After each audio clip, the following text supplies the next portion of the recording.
గ్రామీణ ప్రాంతాల రూపురేఖలను మార్చడమే లక్ష్యంగా జూలై 1 నుంచి అమల్లోకి రానున్న వీబీజీ రామ్జీ చట్టం అమలుపై కేంద్రం కసరత్తును వేగవంతం చేసింది.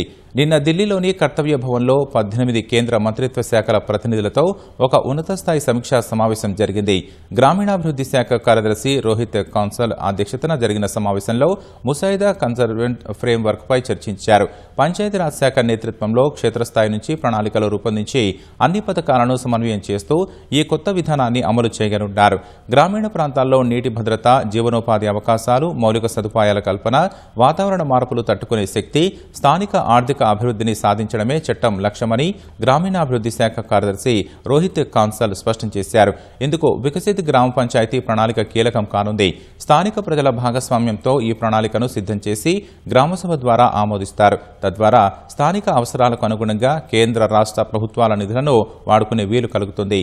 ఈ పథకం కింద సహజ వనరుల నిర్వహణ, నీటిపారుదల, గ్రామీణ రోడ్ల అనుసంధానం, కమ్యూనిటీ ఇన్ఫ్రా వంటి విభాగాలలో చేపట్టనున్న 318 రకాల పనుల తాత్కాలిక జాబితాను కూడా కేంద్రం విడుదల చేసింది.